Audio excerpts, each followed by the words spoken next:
programa passado, o Educação na TV mostrou algumas das muitas e consistentes ações da PUESP e dos professores paulistas contra os ataques do governo estadual. Motivos não faltam. Há 3 anos sem reajuste salarial, os professores da rede oficial de ensino convivem com classes superlotadas, violência nas escolas, falta de material didático, jornadas duplas e, em alguns casos, triplas de trabalho. Lutam pela implementação da jornada do piso, que prevê 1/3 das atividades pedagógicas extraclasse para correção de provas e preparação das aulas, entre outras. Cada vez mais fortes, os professores avançam pela implementação da meta 17 do Plano Estadual de Educação, que determina a equiparação salarial com os demais profissionais com formação de nível superior. Mas o descaso do governo e a falta de condições adequadas de trabalho fazem com que os professores adoeçam em maior número. Por isso, a luta é também pela prevenção e promoção da saúde dos servidores. Gestão democrática é outro foco.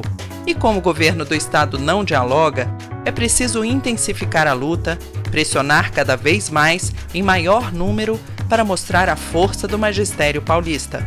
Essa é a realidade do ensino público no estado mais rico da federação.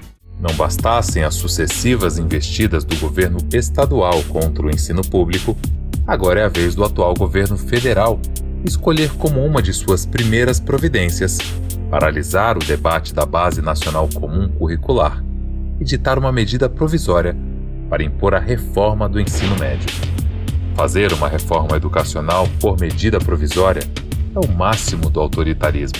Não tem por que ser medida provisória, porque é papel do Conselho Nacional de Educação regular as diretrizes curriculares nacionais. Aliás, tem uma em vigor, que é a Diretrizes Curriculares Nacionais para o Ensino Médio, que é brilhante, né? É brilhante, houve um amplo debate, isso foi tudo desconsiderado. Foi desconsiderado pelo Senado, que no último dia 8 de fevereiro aprovou a medida provisória que reforma o ensino médio. Quando você retira da grade disciplinas como artes, filosofia, sociologia, educação física, você prejudica a formação deste cidadão. Não é uma mera discussão de número de disciplinas. Não é isso. O que está em questão é se as disciplinas teriam diálogo entre si. E as diretrizes nacionais curriculares do ensino médio, aliás, não só do ensino médio, nós temos de toda a educação básica, educação infantil, ensino médio e ensino fundamental. Mas elas sequer foram para a prática e profissionalizante. Elas sequer foram para a prática. Não foi. E já transformaram nessa coisa, esse monstro horroroso que é essa mudança MP da reforma do ensino médio. Mas a lista de ataques do governo federal, prejudicando não apenas professores, mas também servidores públicos e trabalhadores em geral, não parou por aí. Outras medidas foram anunciadas e imediatamente rechaçadas e combatidas com firmeza pela PUESP. Foi o caso da reforma trabalhista. A reforma trabalhista, a prevalência do negociado sobre o legislado. O que isso significa? Tem uma lei que nos atende, mas se negociar, flexibiliza os direitos que essa lei está para se atender. Uma das medidas mais polêmicas anunciada pelo atual governo federal foi a da reforma da Previdência Social.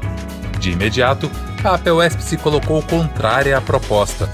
Estar nessa praça hoje é lutar contra a reforma da Previdência, porque o que está dito na reforma da Previdência acaba com a aposentadoria especial dos professores e professoras, acaba com a diferença entre os trabalhadores rurais e faz uma única aposentadoria. E não atende, não tem essa de direito adquirido. Impõe-se a reforma a partir do momento que se implantar.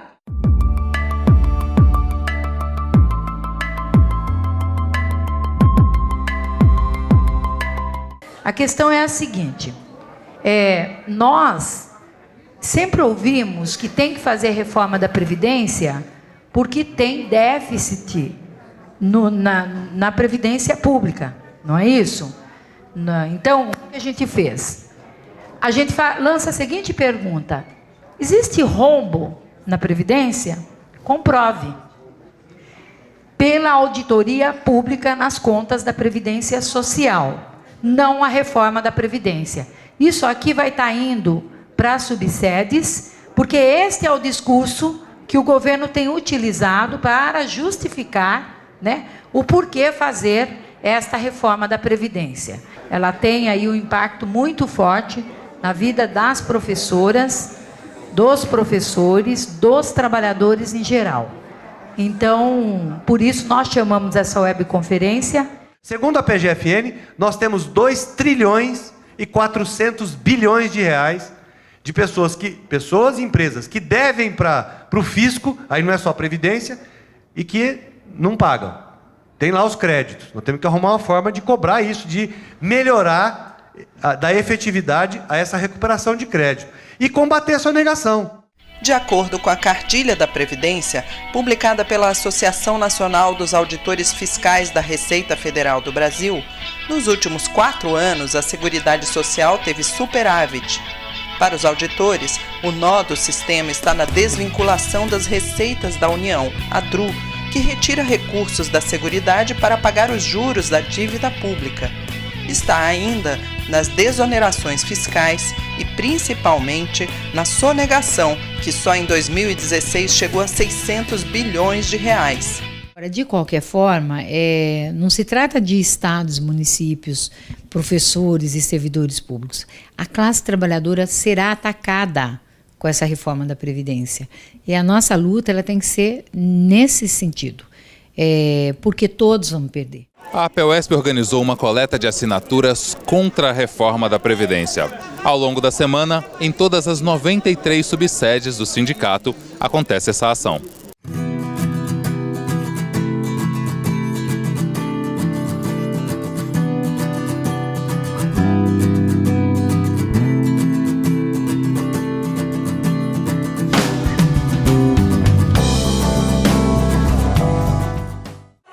O sexo que vai mais sofrer com a reforma da Previdência somos nós mulheres, porque acaba a aposentadoria, entre aspas, especial, e nós mulheres convivemos, para além da nossa jornada de trabalho em casa, nós temos a jornada de trabalho também nas escolas. Quando as medidas propostas sem diálogo ferem direitos adquiridos, atacam a classe trabalhadora e representam um retrocesso, é preciso agir. Por isso, a luta não para. A APEUESP continua vigilante e combativa como sempre. A força de mobilização dos professores paulistas tem servido de exemplo para outras categorias profissionais.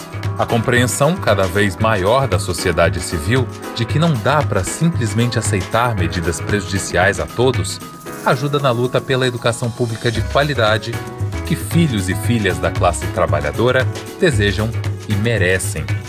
Essa é a bandeira, o foco, a missão. Um país justo, construído com o esforço de todos os brasileiros, de todos nós.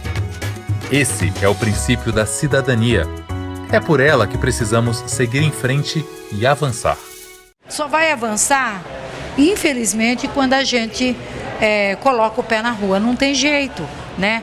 As pessoas costumam dizer, não adianta nada, adianta sim, né? Eu acho que se não tivesse o sindicato, muitas coisas seriam piores. E o sindicato não vende ilusões. O sindicato não fica criando decretinho legislativo para dizer que é possível uma coisa, mas na verdade não é. O sindicato diz, o governo fez isso, nós pedimos isso, né? E nós vamos fazer tal ação para conseguir o que nós queremos. É isso, não pode vender ilusões para a categoria. Agora, chamar para a luta não é vender ilusão, é dizer, é possível mudar e nós vamos mudar.